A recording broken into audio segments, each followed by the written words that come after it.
नमस्कार।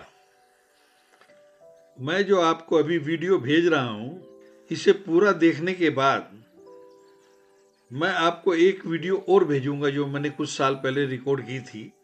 उसे भी देखने की जरूरत है। अगर ये दोनों वीडियो आपके समझ में आ जाए तो फिर हम उस बजट ब्रेकअप पे बैठेंगे जो मैंने तैयार किया है, जो 3 साल का है।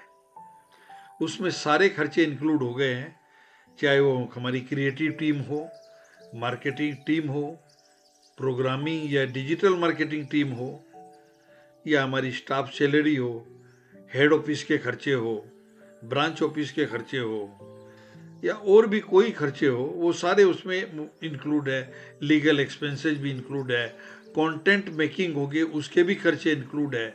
उन सब को लेके भी हमारा वो बजट तैयार किया गया है।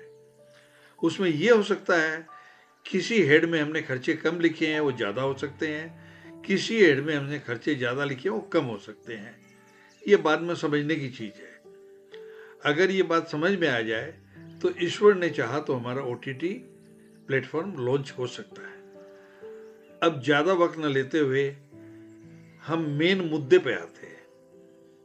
हिंदुस्तान में कॉरपोरेट ग्रुप और मल्टीनेशनल ग्रुप मुश्किल से 2% होंगे, बल्कि मैं सोचता हूं 2% भी नहीं होंगे।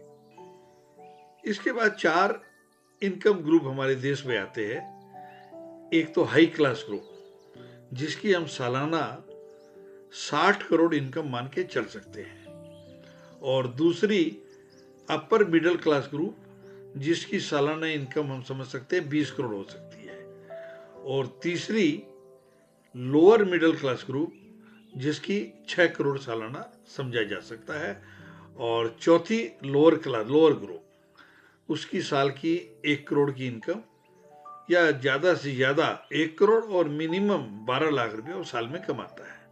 ये 4 ग्रुप है। इनमें जो दो ऊपर के जो ग्रुप है, हाई क्लास ग्रुप और जो अपर मिडिल क्लास ग्रुप, इनकी समाज में एक अच्छी पैठ होती है, इनकी समाज में बड़ी इज्जत भी होती है। लेकिन इनको जो लोग जानते हैं उनका दायरा बड़ा सीमित होता है। चाहे वो हिंदुस्तान किसी भी शहर में हो, एक सीमित दायरे में इनकी पहचान होती है, लेकिन जब वहाँ इज्जत होती है, समाज में भी इनको प्रतिष्ठा की नज़र से देखा जाता है, और बड़े बड़े धार्मिक संस्थाओं वाले भी इनको अपने आप से जोड़ने की कोशिश करते हैं, बल्कि कहीं ये खुद भी जुड़ते हैं। लेकिन इसके बावजूद भी इनका बहुत बड़ा नाम नहीं होता। ऐसा नाम नहीं होता कि इनको पूरी इंडिया में लोग जानते हो। कभी कभी ऐसा भी होता है, ये जो दो ग्रुप है, upper class group, upper middle class group, इनके पास ऐसा भी प्रपोजल आता है जो इनकी पहचान अक्रॉस द कंट्री भी बना दे और इनको पेन इंडिया की कगार पे ले जाके खड़ा कर दे। OTT प्लेटफॉर्म एक ऐसा ही मौका है जिसे अगर उसके हर पहलुओं पर गौर करके किया जाए तो बेहतर नतीजे आ सकते हैं। अब जरूरत है ये देखने की, इस तरह का प्रपोजल लेके कौन आता है। कभी कभी ऐसा भी होता है कि जो इस तरह के प्रपोजल लेके आते हैं, उनको अपना उल्लू सीधा करना होता है। किसी तरह वो अपना उल्लू सीधा कर ले। उनकी सोच भी कोई सकारात्मक नहीं होती है। और कभी कभी ऐसा भी होता है कि ऐसे लोग आते हैं, जैसे लोअर मिडिल क्लास के लोग आते हैं, जिनकी सोच भी अपने लिए और साथियों के लिए भी सकारात्मक रहती है, और उन्हें आगे बढ़ने की चाह होती है। और अगर वो लोअर मिडिल क्लास ग्रुप इस प्रोजेक्ट में बराबर इन्वेस्टमेंट करता है, तो ये बात तय है, ये जो प्रोजेक्ट है इसमें कुछ बात है। और वो किस हद तक इस प्रोजेक्ट के बारे में वो लोअर क्लास मिडिल क्लास का इंसान सोच रहा है, उसकी सोच इस प्रोजेक्ट के बारे में कितनी पॉजिटिव है, तो इस पर विचार किया जा सकता है। प्रारंभिक 6 महीने की तैयारी को लेकर अगर देखा जाए तो पूरे ये 3 साल का प्रोजेक्ट है। 3 साल में हम अपने टारगेट को अचीव कर सकते हैं, लेकिन इसके लिए जरूरी है कंपनी में कम से कम 3 या 4 डायरेक्टर ऐसे हो जो क्रिएटिव हो।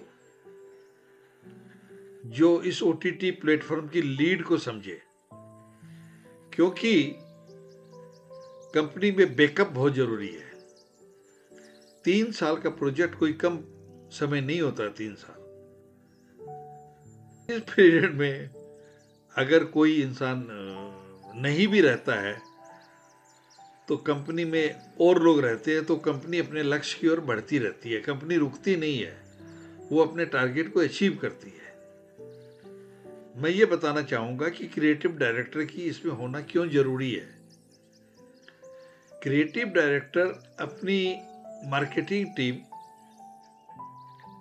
अपनी IT टीम, डिजिटल टीम, उनके साथ हमेशा अपडेट रहेगा। वो हमेशा अपने कंपनी के डायरेक्टरों के साथ अपडेट रहेंगे। उनको हर डाटाज मुहैया करवाएंगे वो, कि जो हम अपने OTT प्लेटफॉर्म में डालने वाले हैं, जो कंटेंट चाहे फिल्म बेस हो चाहे वेब सीरीज हो, जो हम उसमें डालने वाले हैं, उनको देखने वाले कौन कौन है, वो डाटाज वो इकट्ठे करेंगे कि ये लोग इनको देखने वाले हैं। और उसी हिसाब से जब हमारा कंटेंट तैयार हो जाएंगे, और तैयार होने के बाद हम उनको अपनी टीजर, रील, ट्रेलर के जरिए बनाकर डिजिटल मार्केटिंग के थ्रू उन सबको बेस कर कर जो डाटाज हमें मिलेंगे, उनको टारगेट कर कर हम उनके पास वो भेजेंगे, ताकि वो उन्हें देखे और हमारी एप्लीकेशन को डाउनलोड करे। और ये काम तभी मुमकिन है जब हमारी कंपनी में कम से कम 3 या 4 डायरेक्टर फुल एक्टिव हो।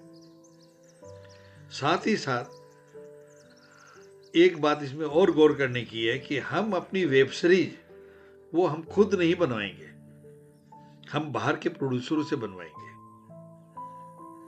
और वो प्रोड्यूसर हमें अपने कंटेंट लाके देंगे, दिखाएंगे हम ये बनाने जा रहे हैं, और उसको हम देखकर, हमारे कंपनी के डायरेक्टर देखकर अपनी क्रिएटिव टीम को दिखाएंगे। क्रिएटिव टीम अगर उसको अप्रूव्ड करती है तो फिर हमारी प्रोग्रामिंग टीम उसका बजट एक निकालेगी, इसका मिनिमम इतना बजट होना चाहिए और मैक्सिमम इतना बजट होना चाहिए, ये वो तय करेगी, हमें एक राय देगी। और फिर हम उन प्रोड्यूसर के साथ एक मीटिंग करके उनको एक हरी झंडी देंगे, अपने टर्म्स एंड कंडीशन फाइनल करके।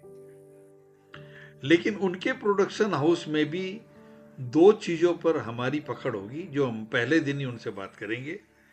एक, जो उनकी कास्टिंग डायरेक्टर है, उनका जो भी है, वो हम उसके टच में रहेंगे उनके साथ साथ, ताकि कंटेंट से कनेक्टेड जो भी कैरेक्टर है उनका चयन करने में हमारी टीम भी साथ दे, हमारी टीम भी देखे वो कैरेक्टर के साथ सूट कर रहा है या नहीं कर रहा है। दूसरा, इनके जो writer, story writer, screenplay writer, dialogue writer, इनके साथ भी हमारी टीम पूरी अपडेट रहेगी। हमेशा डे टू डे जब भी होगा इनसे सीटिंग होगी, इन पर हमारा फुल कंट्रोल होगा। और इसके अलावा हम जो KBC, antakshari, talk shows, game shows या जो भी प्रोग्राम बनाएंगे वो हमारा इन हाउस प्रोडक्शन होगा। ये कुछ बातें हैं जो हमें ध्यान देनी पड़ेगी, और इसके लिए कंपनी में क्रिएटिव डायरेक्टर का होना बहुत जरूरी है। मैं फिर कह रहा हूं, creative director is the backup of the company. एक बात मैं साथ साथ और कहना चाहता हूं, हमारी कंपनी जब स्मूथली काम करने लग जाएगी, सोशल मीडिया पे हम आ जाएंगे, हमारा डिजिटल मार्केटिंग के थ्रू हमारा कुछ नाम होने लग जाएगा, कुछ हमारे कंटेंट आने शुरू हो जाएंगे, लोगों का ध्यान हमारी तरफ जाएगा, तो हमारे पास कुछ ऐसे डायरेक्टर्स भी आएंगे, ऐसे प्रोड्यूसर्स भी आएंगे जो बड़े बड़े चैनलों में हेवी लोड होने के कारण घुस नहीं पा रहे हैं, जबकि उनके कंटेंट में कमी नहीं है। लेकिन ये जो बड़े बड़े जो Alt Balaji, G5, Hotstar, Amazon prime और नेटफ्लिक्स या जितने भी है, इनमें जियो, इनमें इतना लोड है, वहां उनको एंट्री नहीं हो पा रही है। और अगर उनको हमारे में कुछ नजर आएगा तो वो हमारी तरफ आएंगे अपने कंटेंट को लेकर। ये तो उस वक्त पता लगेगा क्या कंटेंट आते हैं और किस तरह से हमारी उनसे अंडरस्टैंडिंग होती है। अगर हम स्मूथली चलते रहे, हमारा काम मार्केटिंग ठीक होती रही, अच्छे अच्छे कंटेंट डालते रहे, तो वो वक्त भी बहुत जल्द आएगा। अब मैं लास्ट में यही कहना चाहूंगा कि ये दोनों वीडियो, बजट ब्रेकअप, ये सब कुछ देखने के बाद भी अगर इस प्रोजेक्ट में किसी का मूड नहीं बन रहा है तो मैं ये नहीं कह रहा हूं, मैं जो कह रहा हूं सही हो सकता है, मैं भी गलत हो सकता हूं, लेकिन मेरा अपना ख्याल है अगर मूड नहीं बन रहा है तो मैं ये सोचूंगा कि सूर्योदय के वक्त बहुत सारे लोग होते हैं जो सो रहे होते हैं। नमस्कार। Thank you very much.